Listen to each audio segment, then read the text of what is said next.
Good morning, everyone. Thank you for joining us for our head coach press conference for the College Football Playoff quarterfinal at the Rose Bowl game presented by Prudential.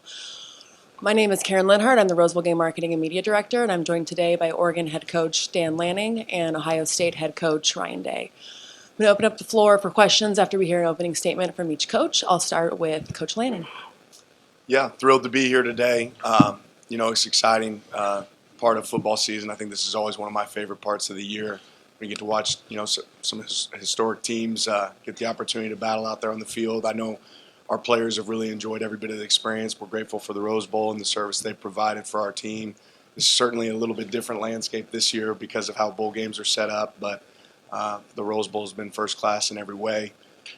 Growing up as a kid, you remember getting to be a part of games like this, so this is one we're really thrilled to compete in. Obviously, Ohio State's a great team, so this will be a fun challenge for our guys. Thank you, Coach. Coach Day? Yeah, I echo what Dan said. First off, I want to thank everybody with the Rose Bowl committee, and they do an unbelievable job here. It's one of the greatest settings there is in college football, and we're excited to be here, for a lot of reasons.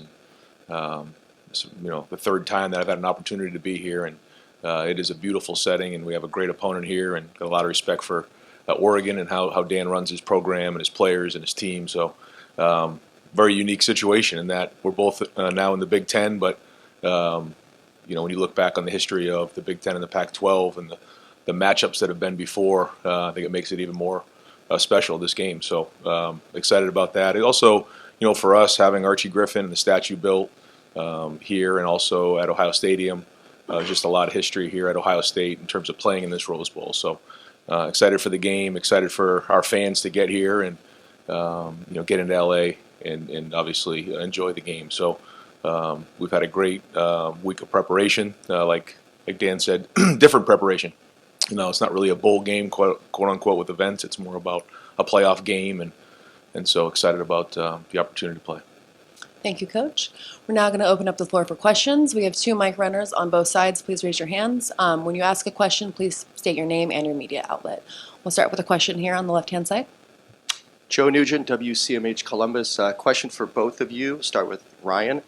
Wondering how this is different preparing for a Rose Bowl where you have 2 teams that could win it all, yet knowing that you still have 2 more to go. Yeah, it's a different experience. It's more of a, it's like being in a routine of a game week. And, usually when you prepare for a bowl, there's a whole month of preparation. This is more of a routine. So I think we've all seen this coming and so have prepared for what these are going to look like in terms of the preparation. But it's been good for our guys. There's no classes right now, so they've been able to really just focus on football, getting out here, getting acclimated, and getting to work. But I just think the biggest thing is it's more like being on a road game during the week, just a longer season. Yeah, very similar thought process for us. You can't worry about the next game until you take care of business in this game. And for us, that's the way our teams approached it. Obviously, when you play a team like Ohio State, you have to bring your best. So I don't think you can look too far down the road. You have to focus on right now. But it's been, you wait till you get about 7 days out and you try to set it up very similar to what a week would look like for a normal week preparation during the season. Take a question. Please raise your hand if you have one. We'll go in the front right there. Black hat.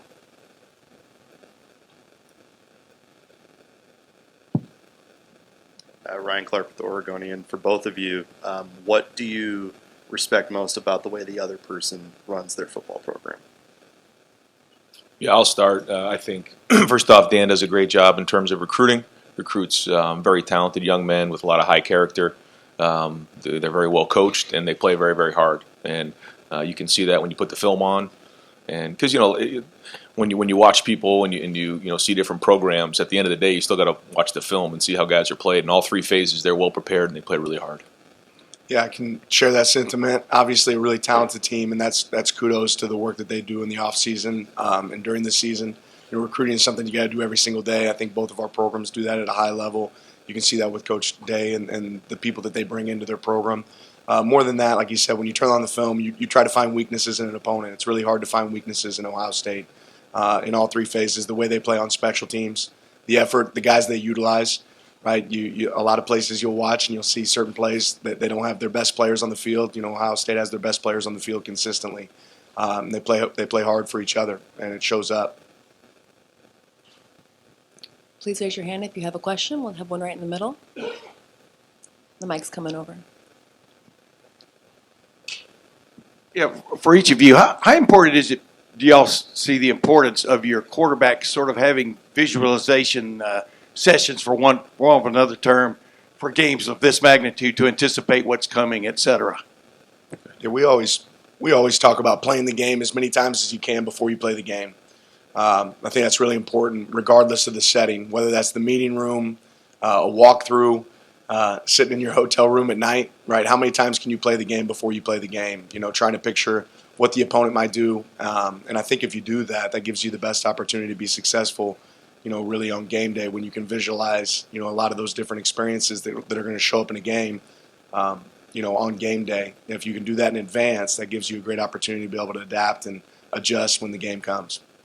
Agreed. I think for the quarterback position, it's probably the most important, but it's important for all positions. And I think when you get to this point of the year, when you watch how NFL teams prepare late in the season, you know, into December, you notice that there's a lot of that going on. Whether it's walkthroughs, meetings, you have to visualize things. You can't always do everything, the same way you did in August or September.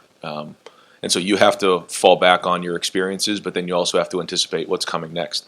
And that's a big part of this time of year, and having the discipline to put that work in when you're multiple months into the season. And I think typically that's the team that's going to outlast their opponents, is continually doing what you just said, is visualizing things and doing the mental work, so that when you get into the game you can fall back on your training. If you have any additional questions, please raise your hand if you would like to ask a question. Go in the back right.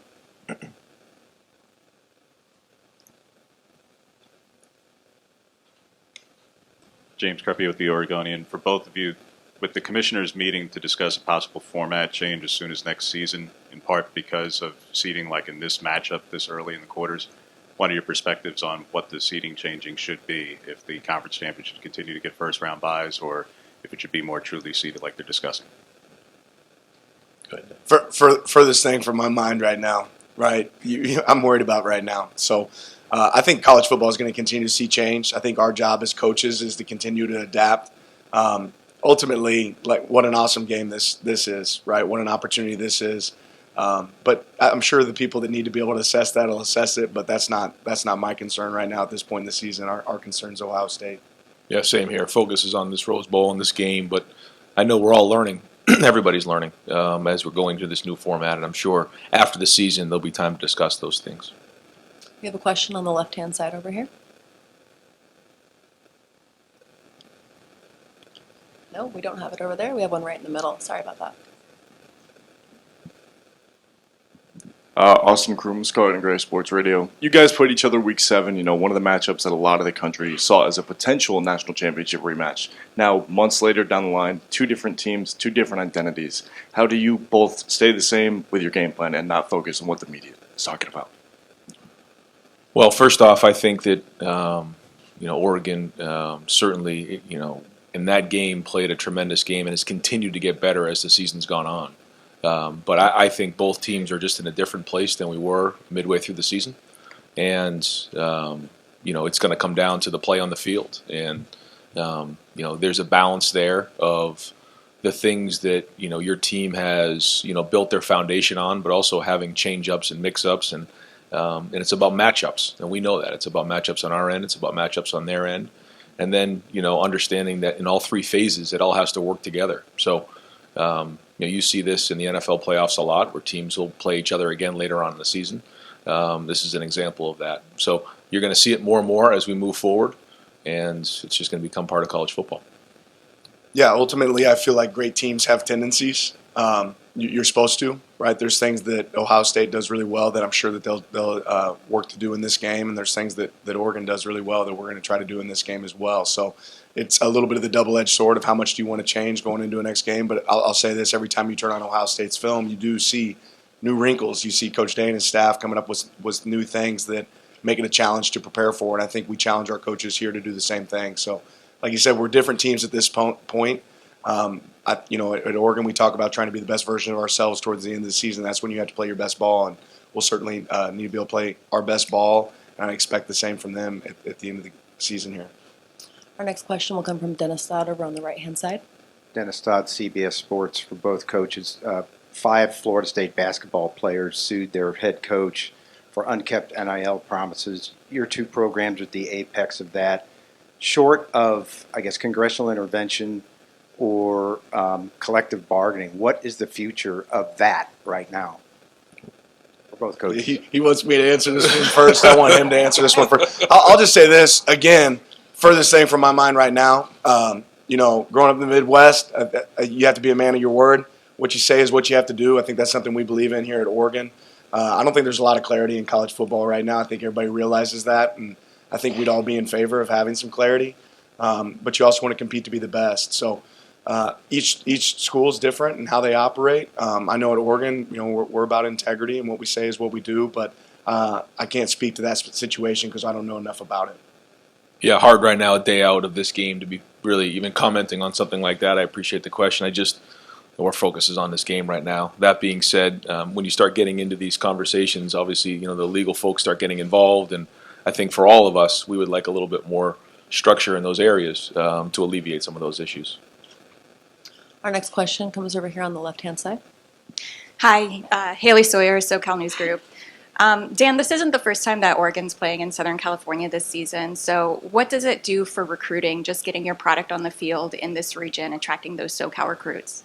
Yeah, for us, we challenge ourselves to make sure we can sign the best, across the nation. But certainly California is a hotbed for us in recruiting. It's a place that we want to make sure we have a stand, and we want to go get the best of the best. So getting to play in premier games like the Rose Bowl, I think that's things that, kids on the West Coast grow up dreaming of. And being here, having that opportunity is certainly something that's going to help us in recruiting. We have a question on the far back right. Yeah, Steve Hellwagon with Bucknuts 24/7 Sports. The first game you guys played, Oregon hit 8 chunk plays of 25 yards or longer. I guess I would just ask Coach Day, obviously the defense has played much better in the 7 games since then. What systems in place do you have to not allow that type of performance again? And then for Coach Lanning, kind of the chess match of taking what their adjustments are and still trying to hit those big plays. Yeah, you want me to just give him the game plan now? Is that Right. what you want me I was do? going to start taking Sure. notes if he starts. So here's what we're going to do. Certainly coming out of that game, that was a huge part of the game, and I thought that Coach Stein and everybody on their staff did a great job of scheming up some plays to attack us, and then did a great job of executing them. I thought the route running and the throwing and catching and protection, it all goes in together, and they did a great job of that in creating X plays, and that's, as we all know, a huge factor in winning and losing games. And coming out of that game, we certainly recognize that. That was no secret. So we've worked hard to make adjustments in those areas. We know that we're going to see a lot of the same type of things coming into this game. I'm sure it's not going to be the same exact style, but they're still going to have those type of ways to attack us. So we got to do a great job of getting lined up. We got to do a great job of communicating, and then post snap, we got to run to the football and understand what's going on. Yeah, and same on the other side of the ball, right? There were a lot of lead changes and score changes in the game last time. There was explosive plays on both sides. So the team that probably has the least explosives on their defense and the team that creates the most on their offense is probably going to have the most success. Our next question comes from the middle left, right over here. Luke Evans, Southern California News Group. Ryan and Dan, maybe hard to talk about or predict what the future is going to be with NIL and that concept. Where you look at where these two programs have come from in terms of how you build a roster in the modern era of collegiate football, how do you feel like both of your programs have kind of been on the forefront of that across this modern landscape? Yeah, I would just say, from the day that I've gotten here at Oregon, I've always felt like Oregon's about innovation. I talked about adapting is a really important trait right now in college football, and being able to adjust on the fly. That's something that we're prepared to do as we continue to move forward. So I'm glad to be in a place that's on the forefront of that. Yeah, I think all programs want to make sure they're doing everything they can to put the most talented roster together and talent acquisition. But we also have to continue to build our culture. And so, that starts in high school recruiting and then developing and retaining, those men who understand what it means to be in the program. And then adding pieces through the transfer portal. And that's how we look at it, and we need to do a great job of identifying those prospects and recruits that want to be at Ohio State, and then building those guys up so that in year 2, 3, and 4, they understand what it means, so that when adversity hits at some point, you stick together as a team and as a culture. So that's been a big part of it. But also, we all know how fortunate we are to be at Ohio State, where we have the resources to make sure the guys have what they need to want to stay at Ohio State. And for those who want to join the group and fill holes that may be in the roster, that we have those resources as well. Our next question comes from the back right.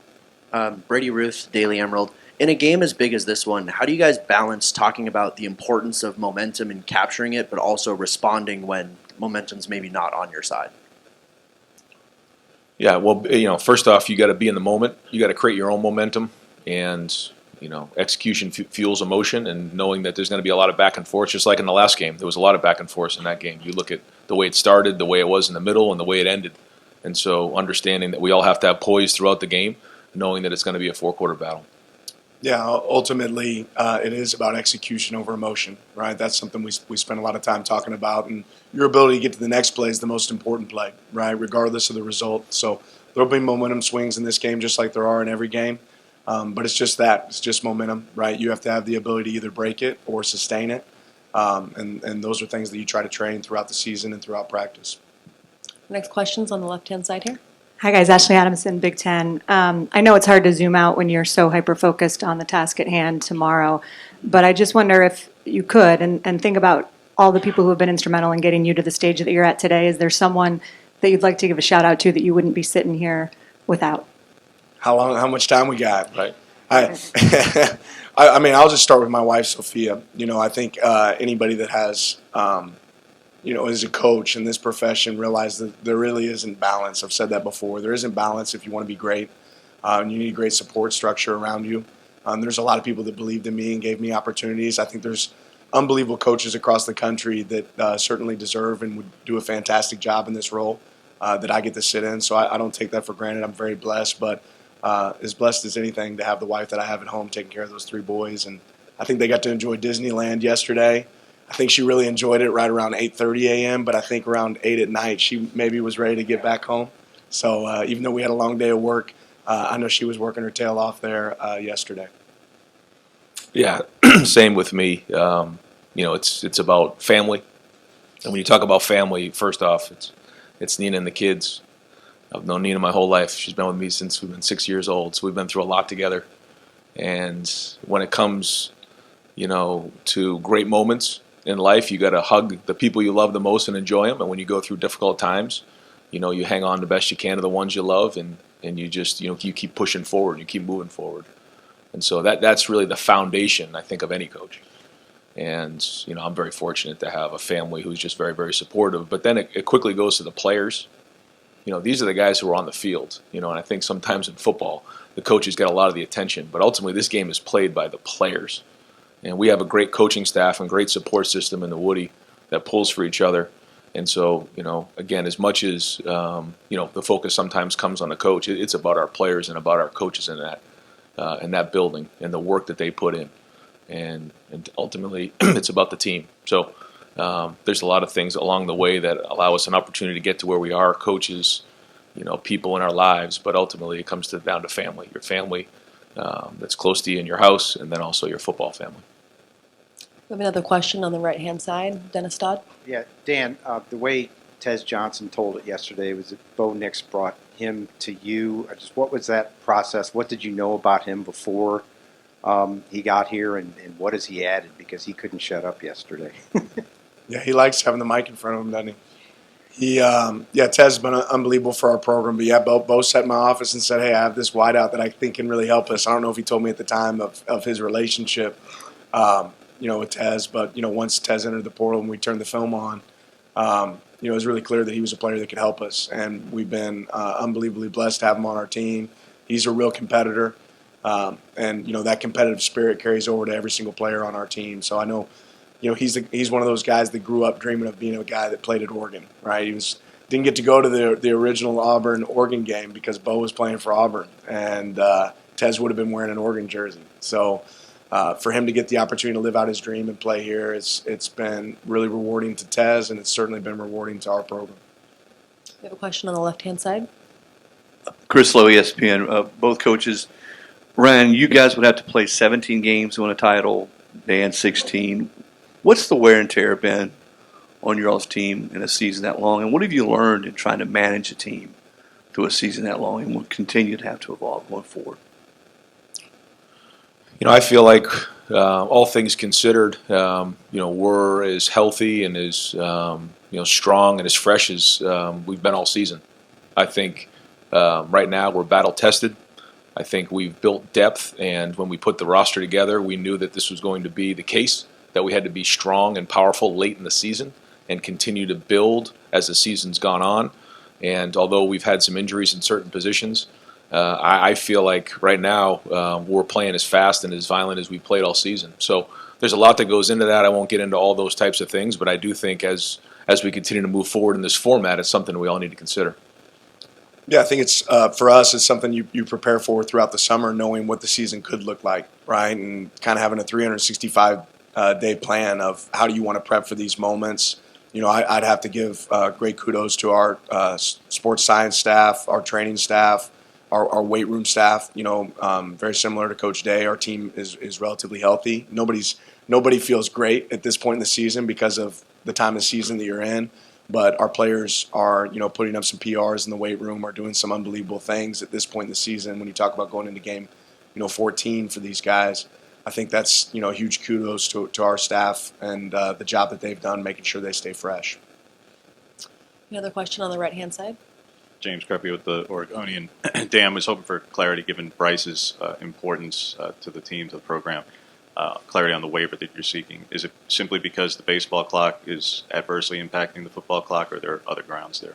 Yeah, I won't really get into the details of it. I mean, like I said, we're day out from this game. I don't think that's where Bryce wants to focus. Certainly not for us either. But if there's an opportunity to have Bryce back, that would be great for him. He certainly deserves it, and he hasn't played 4 seasons of football here. I think he deserves that opportunity if it comes his way.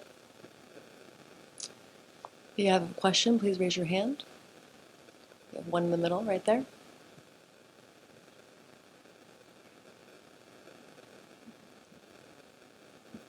This is Tim May, Letterman Row, for Ryan.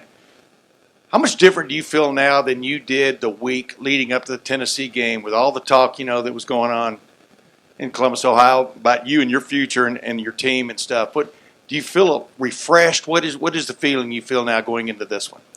Very similar, and hungry, focused. Every opportunity you get on the field is an opportunity to prove people right and prove people wrong, and that's just the approach of our team. And we were excited to get back on the field, but we're excited about playing in this game as well. A lot of football ahead of us, and that's really just been the focus. And you have to learn from what's gone on in the past, and if you don't, then you're going to repeat yourself. And so every week we have to learn, whether it's winning a game by 28. The issues are still on the field. You lose a game, you have to learn from what happened, and then you grow from there as the season's gone on. We're both here in the Rose Bowl, and along the way there's twists and turns. You don't know how you're going to get to this point right here, but here we are, and an opportunity to play against a great team, and it's another opportunity for us to play Oregon again in the same season. So we feel fortunate for that. For that to have happened, but the only way that was going to happen is if we won the last game, and if we want to continue to move on, we got to win this game right here. Our next question comes from the second row. Hi, Bria Maranthus, Oregon Ducks on Sports Illustrated. For both of you guys, tomorrow I know a lot of people are looking forward to the sun setting on the Rose Bowl. I wonder if each of you have a moment you're looking forward to tomorrow? Yeah, hopefully when that thing hits 0, the Ducks win.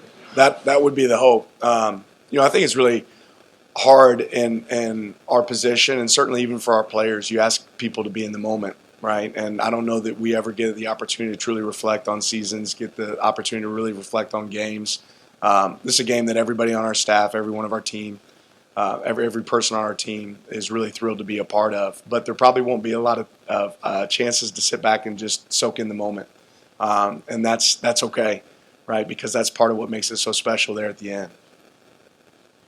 Yeah, agreed. When you're at the Rose Bowl, you're like on sensory overload. The grass is greener, the sky is bluer, the sun is more yellow. It's a beautiful setting. But once the foot hits the ball, it's time to go play. And anybody who knows playoff football, it's everything gets ratcheted up, and the intensity just gets ratcheted up. And so, the electricity in that stadium tomorrow will be special. Another question on the left-hand side. Just 1 second, and we'll pass that mic.